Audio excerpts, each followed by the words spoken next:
Let's talk about Clara. Is she any good? Clara was actually the first 5-star I pulled on this vertical Firefly account when it started over a year ago, and I did use Clara in Pure Fiction for my first full clear of the endgame on this account, but I haven't used her much since then. Pridwin now puts her in tier 3. Is that bad?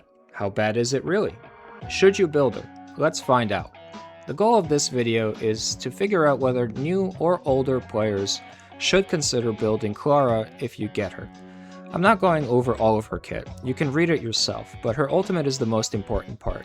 It gives her damage, cleave, taunt, and her success depends on being able to spam this ability. I'm going to show you two teams. The first is a new player-friendly team with Tingyun, Lynx, and RMC. The goal here is to funnel threat and energy into Clara. This Tingyun is only E3, so you don't need E6. Even E0 is mostly fine. The second team is to test how Clara performs for more mature accounts, with invested supports. Against fast enemies, Clara attacks a lot, so she's good for generating energy for Dan Heng, and for advancing his dragon.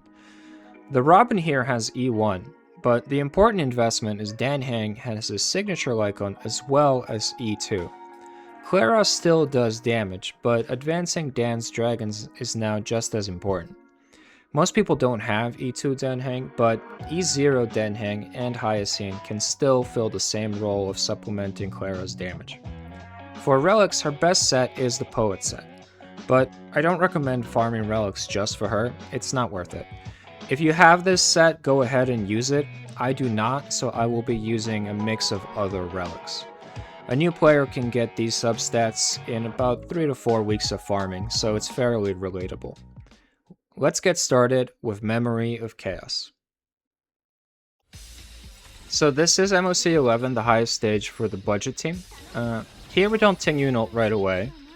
We wait for Mem to come out, and then we Tingyun, so that after this skill, Mem gets advanced, and that advances Clara, so that she can generate a skill point here and just get her ult out of the way. Unfortunately, we don't have the Tingyun Eidolon to give Clara full energy right off, but we still have the ult out before enemies take their turns. And here we want to make sure enemies hit Clara, so we will use her threat buff on her right away. Now, we do want to just use these RMC ults pretty liberally, but the Lynx ults, we can probably wait on it for a little bit before proceeding. We want the rest of the team to take a bit more damage, so this is more efficient. Okay, so now Clara's gonna get chosen. Now everybody's pretty low, Mem is pretty low, so now's the right time to use this ult. And we do want to rebuff Clara. She's gonna be taking a lot of damage.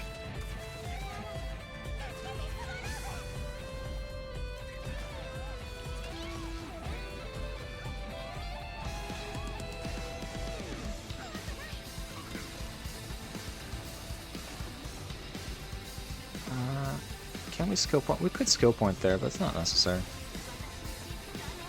Keep advancing the Ray.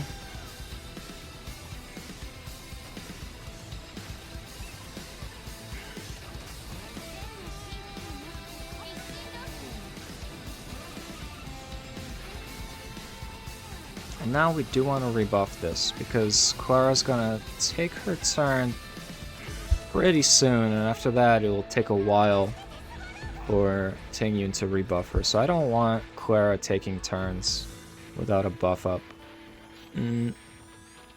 Yeah, Clara's gonna take another turn soon. I want the taunt on her, if possible. Watching out. Mem is getting a little low, but that's okay. Can we afford the skill here? I think so. I think we're fine with this. She gets the buff, great. Little fishy dies.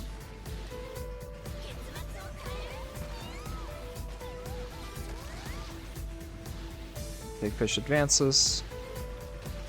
Okay, now I think I do want to actually heal. Mem is pretty low. I don't think it can take a cleave. We advance. Tingyun does not need that skill point, so we're fine using this. Yeah, so this is what I'm at. Can we finish this within this cycle? It's gonna be close. Tingyun can do this. This is fine.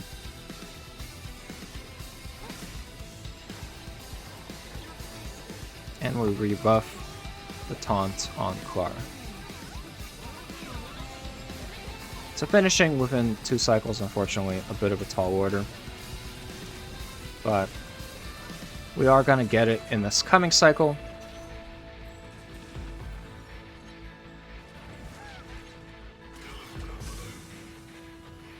Okay, so now same story as before. Clara's going to take her turn. We don't want her countering outside of Tingyun's turn. So I do think we do this to advance. And now I think we just focus on the fish, to be honest. Just gonna push the fish down. Do I want that? I actually don't want that.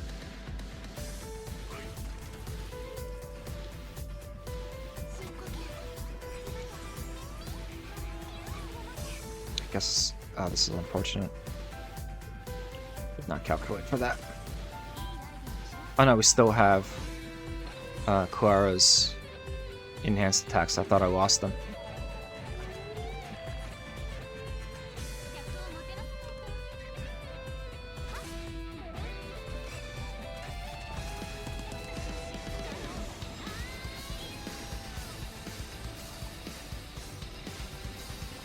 Okay, so this should get us the kill there.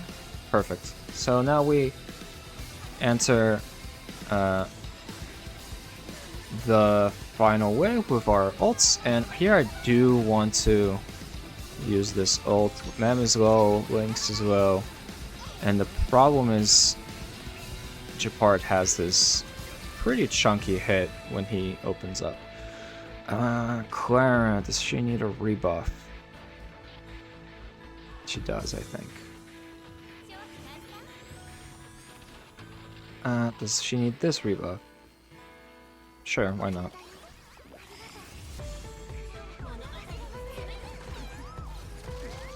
So, how many turns can Clara take here? Unfortunately, she's gonna lose the Lynx buff. Tingyun just rebuffed, so maybe this is fine. We're gonna lose our enhance here, unfortunately. But we're gonna get it pretty quickly back.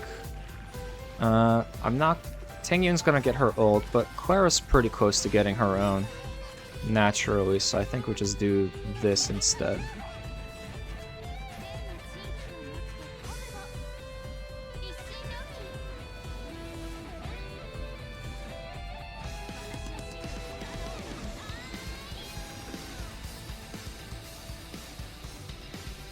We just generate a skill point here.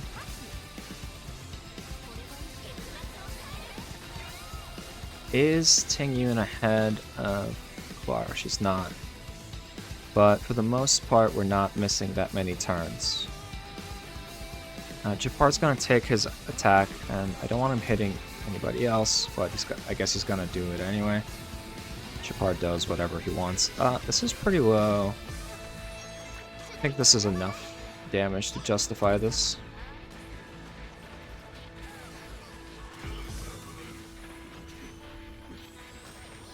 Okay, so we are going to advance Clara here, which unfortunately means that we are going to lose the attack buff on these counters. But we do need to generate a skill point to rebuff with Tingyun.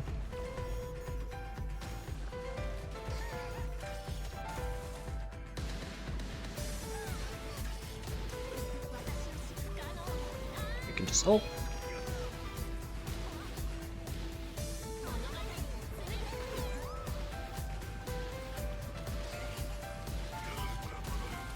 Okay. So now we rebuff. And and dance. Lynx is kind of low, so I want to make sure I have her ult back up after a hit. Yeah, I don't want this to go on for too long. He can be pretty scary. But as you can see, Lynx doesn't really need any help healing Clara. Like, she can do it perfectly well on her own.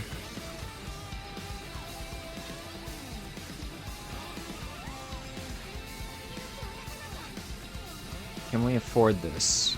Yeah, Ping Yun and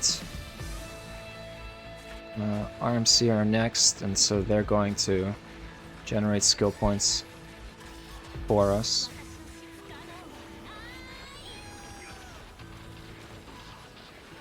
Keep focusing as much as we can on Japard.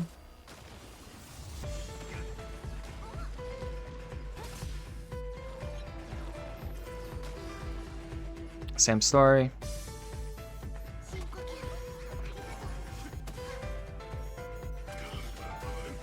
Perfect. So our goal there was to make sure that the little fish were dead before the turbulence damage.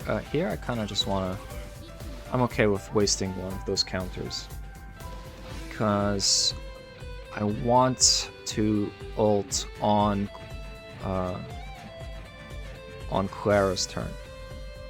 She's gonna take 2 turns really in rapid succession soon, so I think I do need to reskill here.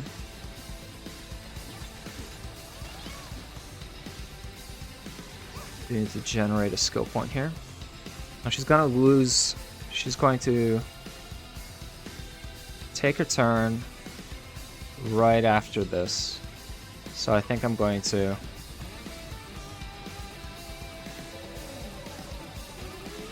ult now so that I can retain the taunt value.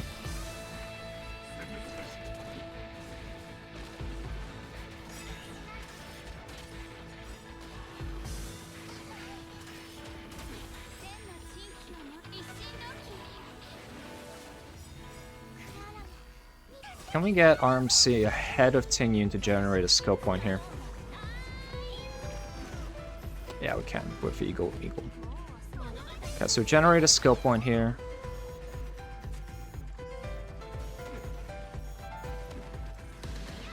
And we rebuff. Do we need to rebuff here?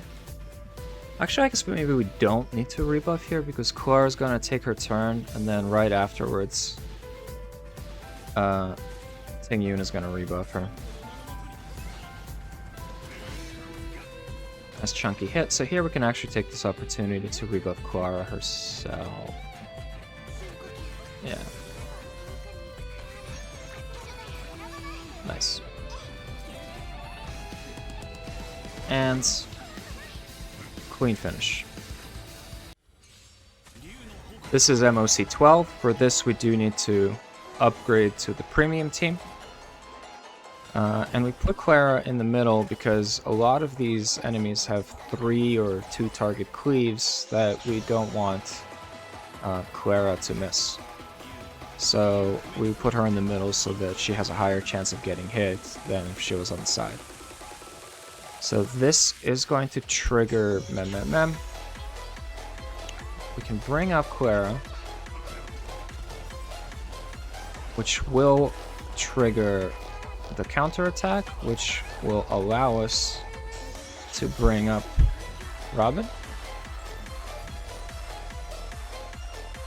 Here we can trigger this ult from RMC, start this counter war with Clara.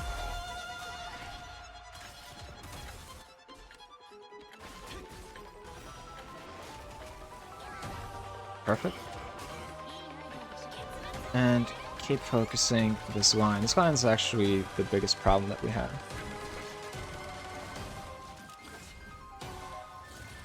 Line hits Clara. Perfect. We want these counters going off on him. Here, we can't pull up Clara, and I want to do that so that she can get ahead of these birds to get a counter. Our goal here is to kill these birds before the end of the cycle. Perfect. And the goal of this is though that the turbulence damage goes entirely on the main NPCs instead of the ads. And most of the turbulence did go on the line, which is exactly what we want. This is fine.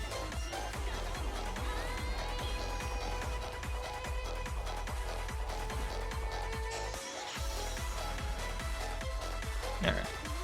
So Robin's out. Dragon comes out. We are going to take our natural turns here.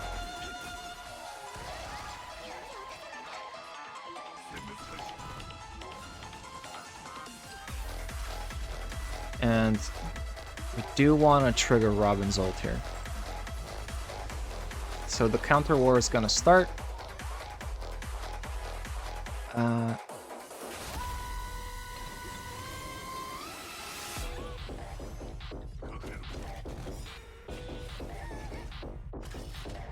This is going to kill the snake, which is unfortunate. We could have used one of these cleaves going out. But I do want to shield here just to make sure that I have a dragon available. Perfect. So we can just dragon here right away. So we finished that cycle within that wave within one cycle, which is exactly what we want. And so here we just go to the finish line. It's going to be lots of countering for Clara.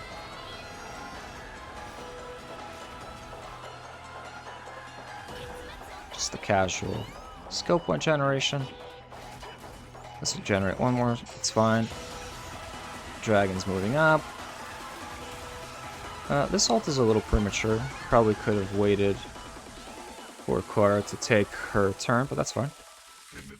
We have plenty of skill points.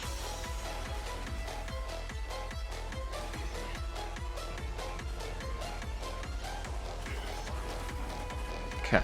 She's probably gonna get her ult back anyway. Yeah, this is great. Lots of countering.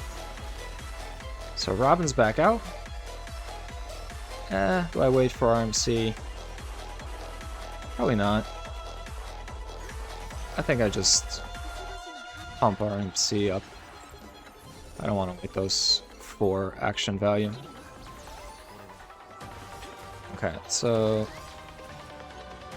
we broke Hule.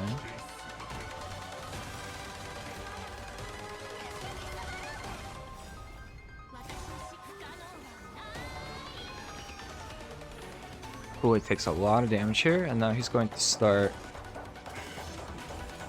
pushing the dragon. So dragon's going to come out.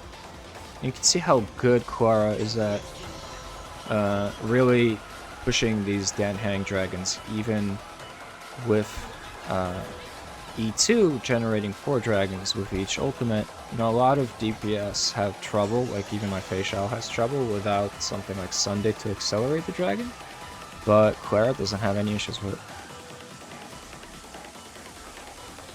See, another 3-target counter. Unfortunate, no hits on Clara.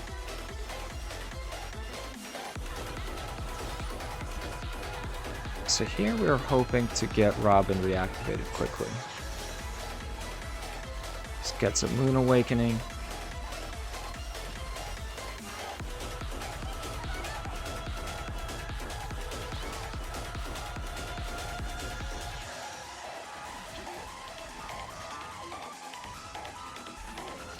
And that's unfortunate. We would have wanted that turbulence to mostly hit Hue. But we'll just have to deal with this. Okay, so now we accelerate Clara. And then we can Robin ult right away. So now we're really pushing for a finish in the 20-second cycle.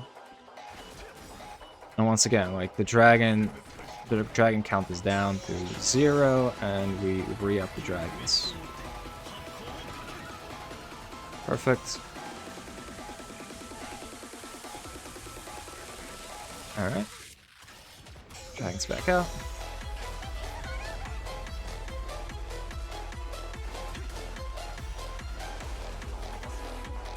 Here, I think I want to just get my Clara turn back up. I'm gonna wait for Clara's natural turn before popping this though. Oh, that's unfortunate, no. So Clara got pushed out of the Robin ult. I'd rather have Clara get her extra turn inside the Robin ult.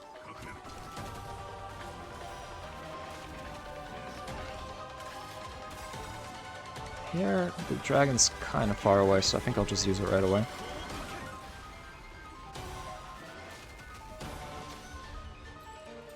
Alright, and then very close. We almost had it done in the 23rd cycle, but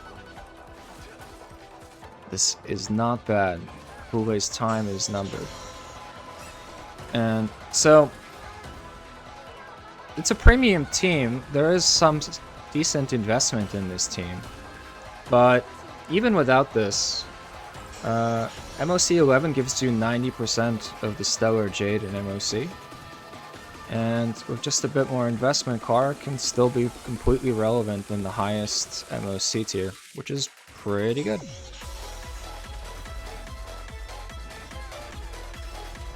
Beautiful finish.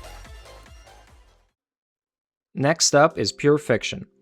I've shown how the teams play in the MOC section, so for the rest of the demos, I'll just have the relevant gameplay in the background as we discuss the important points. While Clara's performance in MOC was pretty good, Pure Fiction is more of a mixed bag. This is the current Pure Fiction 3, and Clara is going to do only about 30,000 on this stage, which is passable, but obviously not great. And this is because the whimsicality buffs we have available to her are for dot, break, and mems, none of which help her at all. It's very difficult for her to trigger, and she's basically playing without a buff in this Pure Fiction. So this 30,000 score is actually close to the worst case scenario for her. Usually she'll do much better than that in Pure Fiction 3. To demonstrate that point, this footage is from Pure Fiction we had last week, and the whimsicality Clara had available to her then was something she could actually trigger and do damage with. And in this case, she was putting up a score of 38,000, which is obviously much better than 30,000, since that's how big numbers work. So considering how bad this week's whimsicality is for Clara, taking her into Pure Fiction 4 does not give us great results. The enemies in the first half are not very aggressive, and it takes her a long time to chew past them. Now, the Rays in the second half are great for her. They attack often and do AoE damage, which is perfect for Clara. But we wasted too much time in the first wave and finished with a mediocre 14,000. Which, to be fair, can be useful to get 1 or 2 stars out of this Pure Fiction 4 if you're a new player and don't have a second team, but the other side does very well. Now, upgrading the team to the premium team allows us to get through the first stage much quicker and then fully take advantage of this aggressive Wave 2. These Rays are probably the best thing to happen to Clara since her release, and really are the perfect enemy for her. The fact that they're designed for the Dot team probably means we're going to see them again every time Dot reruns, so Clara will be taking advantage of them then. Now, we do slow down in the final wave because these Angry Birds don't attack on their first turn, which is a big problem for Clara. Unfortunately, this is something that actually happens with many physical weakness enemies, where their first turn is spent buffing or debuffing something, and they really hurt Clara's performance. This type of enemy was very common in Penacony, and that was why I initially stopped using her.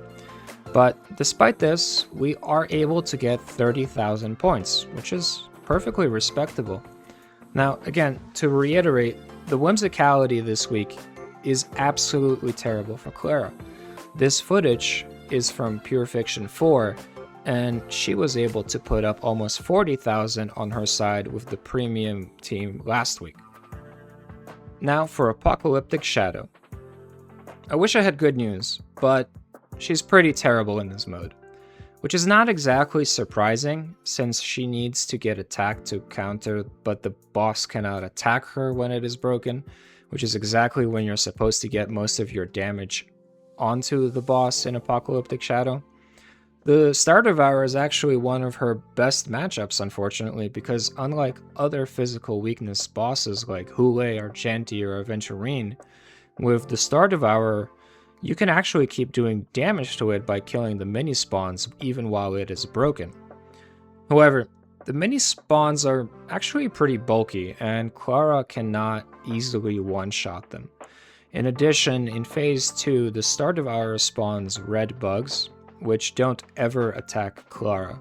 Their first turn is spent priming, and their second turn is spent detonating, which not only doesn't trigger Clara's follow-up, but also can crowd control her. It's just a terrible enemy for her, and slows her down dramatically. So even though this is only Apocalyptic Shadow 3, the budget team will only manage 900 points. Switching to the premium team in Apocalyptic Shadow 4 doesn't change much. You're just not able to do a sad 1100. Technically, you can still get full Stellar Jade with this score by doing well on the other side, but really you're using Clara here only because you're new and you have no other options. Finally, Anomaly Arbitration. This here is the current Knight 2 that is leaving us soon. The main problem on this stage is that the enemies push back your turn when they hit you, which is actually not bad for Clara because most of her attacks are from her counters anyway. And although Clara did very well against Hule and MOC, she doesn't have quite enough time in Anomaly Arbitration to get full stars. This goes to show that just having a fast attacking enemy is not always enough on its own for her. Ideally, she also wants fights where there's a lot of enemies for her to do AoE damage to. But she is able to get 1 star here, which is enough to get you through to the King stage. And that's important for new players who may not have pulled a 3rd DPS yet, or none of their DPS have a good matchup against this Hule. And so Clara can be useful for them. And sometimes she can be much more than useful, but exceptional. This is the current Knight 1, and this is basically an ideal stage for Clara. The enemies are aggressive and do a lot of AoE, so Clara is getting hit constantly, and they get action advanced when they get hit, which makes them attack even more. On top of that, the enemies refill the stage as they die, like they do in Pure Fiction, so she always has plenty of enemies to hit with her AoE. Obviously, E2 Dan Heng is doing a lot of heavy lifting here as well, but Clara's doing her part. And while this team is going to 0 cycle, I have seen clears with normal E0 Dan Hengs that still easily clear this in 2 cycles and get full stars with Clara on this stage. If up to this point you thought that Clara is just for new players, this stage should convince you that Clara is still sometimes useful for a veteran account. Before we finish, a quick comment about her personal Lightcone. In this video I used Aeon on her, and from the budget team clips you can tell that the healing of the personal Lightcone really isn't necessary. The more interesting application is dropping your sustain for another support, and using the Lightcone as your main source of sustain. This was fairly viable when Clara released, but nowadays the problem is that the stages that are good for Clara, where there's a lot of AoE attacks, will end up killing the rest of your team. So in general, the personal Lightcone is fine. You can use it on her and use Ion on another destruction if you want to, but it's not a major game changer for her. Let's wrap things up while I have the builds playing in the background. Is Clara bad? No, she's actually decent. She definitely has problems, but she can shine on some stages. And with the new Dan Heng given to all players, she's such a good target for his dragon. Tier 3 might be too low for her. She might actually be Tier 2 now. Probably the only thing keeping her out of it is her absolutely terrible Apocalyptic Shadow. But remember, Tier 2 has characters like Firefly, who arguably have even bigger problems than Clara. Clara is great for new players that only have 1 DPS and need a second one to get started on the endgame. She won't get you full stars on her own, but she can get you 80 to 90% of the Stellar Jade from endgame without any special investment. For veteran players, keep an eye out for very aggressive stages, and whenever they come up, consider Clara to deal with them. That's it for now. Like, comment, join the Discord, and I'll see you in the next one.